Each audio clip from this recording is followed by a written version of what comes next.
Okay, so we have been talking about chi-square tests, specifically the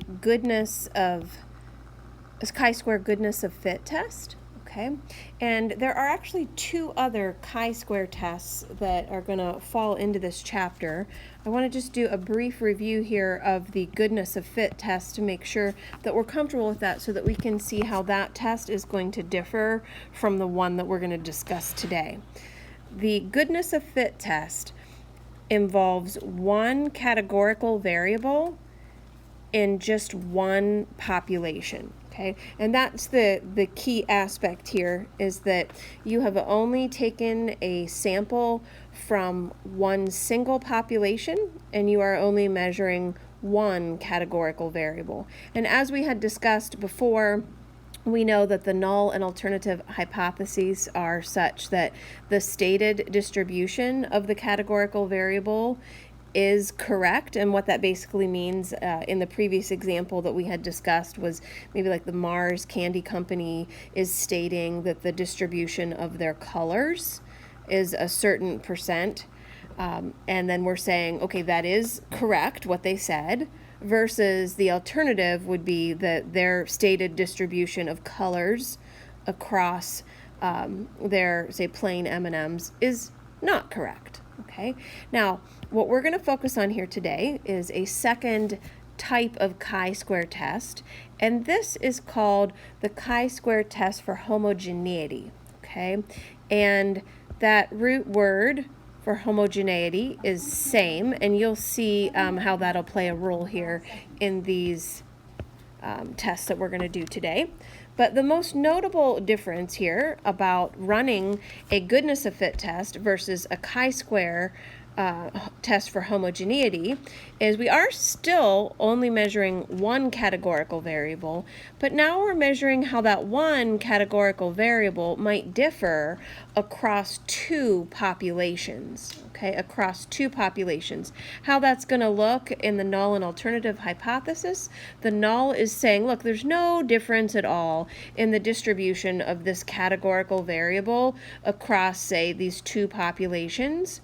And then the alternative is, no, there actually is a difference in how that categorical variable is distributed across several populations. The other thing I'm just going to draw your attention to is it is this test for homogeneity that is used when we are talking about experiments. So it doesn't have to be an experiment, but when it is an experiment, and you can tell they're splitting people or groups, randomly assigning them treatments, it is definitely always going to be this homogeneity test. Okay.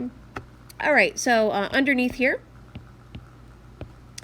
I'm just going to highlight this. The chi-square goodness of fit procedures are comparing the distribution of one categorical variable in one population as opposed to that doesn't actually allow us to compare the distribution of a categorical variable across, say, multiple populations. And this is where the chi-square test for homogeneity allows us to do just that. Okay, so we're going to revisit something here that actually we did back in chapter 1. If you remember, we started the year out where we had these two-way tables that were often comparing categorical variables, and we would come up with a way that we could construct a graph to allow us to kind of compare the distribution of categorical variables in two different populations. For example, here it says the developers at Riot Games are interested in the age demographics for their popular computer game League of Legends, which we are going to refer to as LOL, and how that compares to their main competitor .A2. Okay, so these are the two games, and we're going to try to measure, how do these different age categories differ across these two games here. So it says they take a random sample of 100 users, okay, from each game. Okay, so from each of the two populations there, and they record their age, and here's the information that you see in this two-way table. Okay, so just to kind of reference this here, we're talking about that out of 100 people, who are playing the dot A game, that's how many were in the sample. 30 of those 100 were in the age group less than 25, 40 were between the ages of 25 and 40, and 30 of those 100 were 41 years old or older. Okay, and you can see that the League of Legends game was also a sample of 100, and you can see how that was dispersed as well. So I already set up a little bit here for us. Okay, I just want to point out that age is the one categorical variable that we are measuring. Okay, so we're dealing with one categorical variable, but then you can see here these two games, these are our two populations from which we drew each of these two samples of 100 from the League of Legends and the .A2. Okay, so this is where the goodness of fit test would not be appropriate because we are not sampling from one population. Instead, we're sampling from two populations, and we're trying to compare how does this one categorical variable of age differ amongst these two populations. Okay, and so we would do things like either make a segmented bar chart from chapter 1, or I'm going to go ahead and do what's called a side-by-side bar chart. I'm going to put along the x-axis the name of each of our two populations. These would be each of the two games. You can see I already created a little legend over here to the side that fits each of the, I'm going to go ahead and label that. This is the ages. Those are those categories. And this is kind of easy for us since each of our sample sizes were 100. It makes it very easy to convert these into percentages, which is definitely what you would want to do because certainly the sample sizes wouldn't have to be equivalent. And if the sample sizes were not the same, we definitely would want to be comparing percentages rather than counts anyhow. Okay, but since these were out of 100, it makes converting these to percentages extremely easy. So for dot A, we're saying that 30%, since 30 out of 100 here, 30% of those in our sample were less than 25 years old. Okay, so according to my legend here, that's just going to be a bar that's empty, and so I'm just going to go up to 30% here. Okay, and then 40% looks like they were in the demographic from 25 to 40, so I'm going to draw another bar and just kind of code that accordingly. And then looking like then we're back down to 30% here are in the 41 years old or older, and I'm going to shade that solid. I'm going to do the exact same thing for the League of Legends here. Okay, so 3 bars, 50% for the first one. Looks like 30% for the demographic 25 to 40 years old, and then down to 20% for the 41 years or older. Okay, so this is what they're referencing when they had asked us to compare the age distribution of each of the games and give an appropriate graphical display there.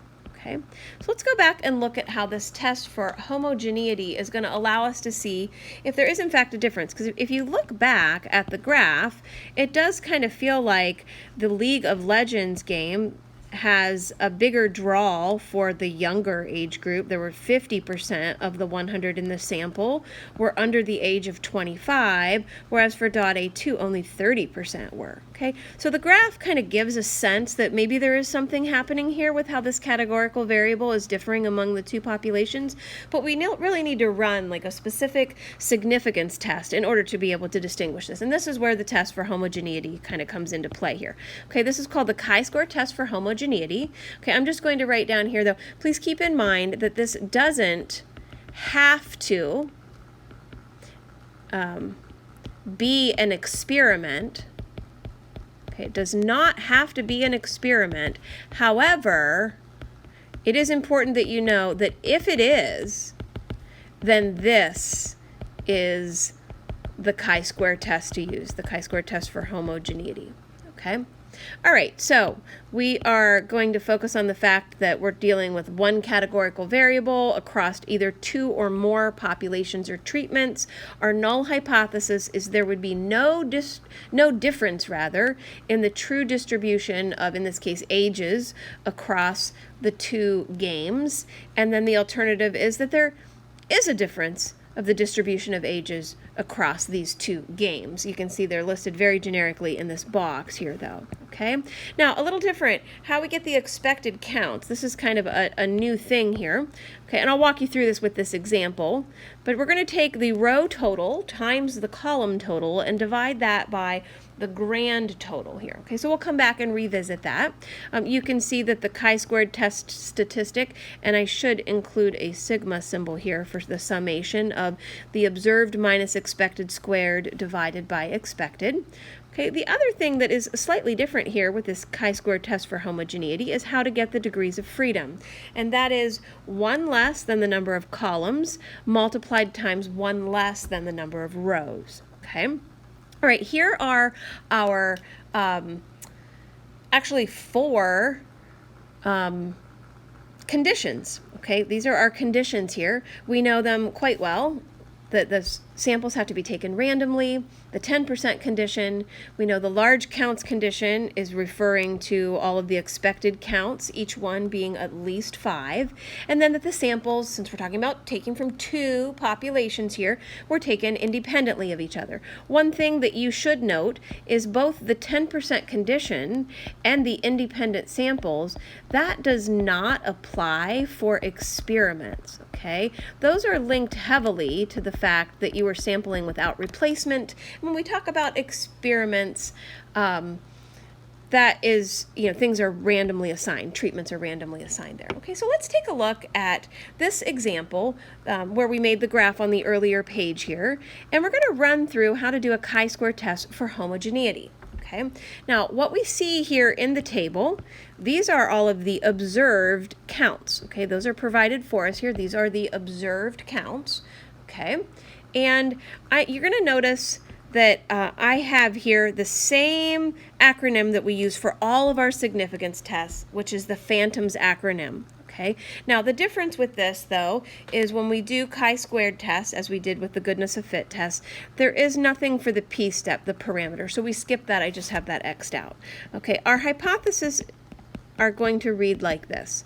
Okay, the null is going to be there is no difference, I'm just going to abbreviate here for time's sake, in the age distribution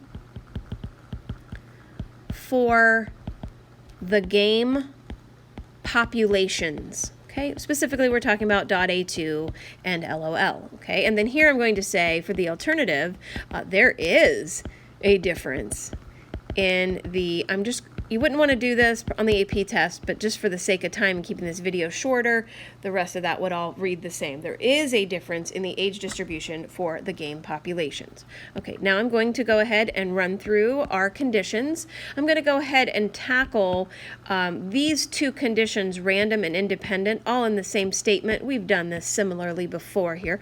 I'm going to say that both samples are random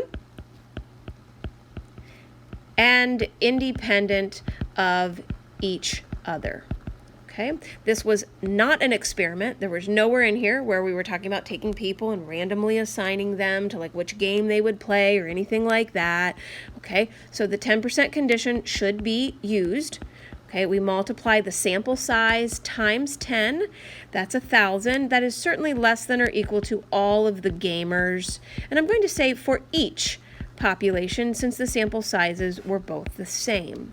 Okay, the large counts condition. This is where I need to calculate the expected counts. So I'm going to make a small matrix over here, and this is where we're going to reference here what we had highlighted right here in circled in pink. How do you get the expected counts for each cell? Well, you take the row total times the column total, and you divide that by the grand total. So for example, the expected counts that would fall right here that would match with .A2 in the age group less than 25, I should take the row total, which is 100, multiply that times the column total, which is 80, and then I should divide that by the grand total, which is 200.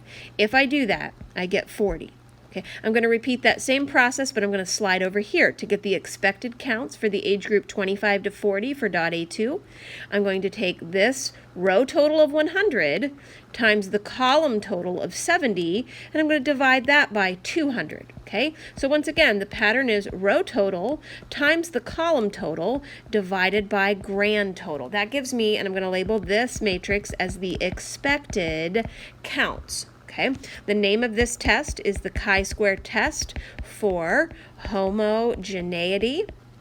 Okay, and again, this goes back to the word same, what homogeneity means. We are looking to see, is the distribution of ages the same? Is there no difference among the two game populations? Or is it not the same? Okay, or is there a difference? Okay, so to get the test statistic, which is the value of the chi-squared test statistic here, we are supposed to take the observed value, which would be 30 right here, minus the expected value. Okay, that should get squared and divided by the expected value. And we said that it is definitely a good idea to at least show the first couple of calculations, and then you could go ahead and do 3 dots there. Okay, now I'm going to tell you how you can do this on your calculator. Okay, what you're going to need to do, and unfortunately I can't switch this to the calculator screen, so it might make this a little bit more challenging to kind of discuss through, but what you're going to need to do on your calculator is you're going to need to press, I'm going to make a few notes here, you're going to need to press second, and then you're going to hit the matrix button, which is actually the button labeled x to negative 1. Okay, you're going to slide over to the edit key, and you're going to press number 1 for matrix A. Okay, you will need to input the dimensions of your matrix. This particular matrix is a 2 by 3 because we have 2 rows and then we have 3 columns. Okay, matrix A is going to be filled with all of the observed counts. So you will move across and you will type in all of these 6 observed counts. Okay, you will then go back into second matrix, edit, only this time you will pick matrix B, same dimensions, 2 by 3, and what you're going to put in here are the expected counts. Okay, which is what we just calculated right here, and you would definitely want to show the expected counts on your paper.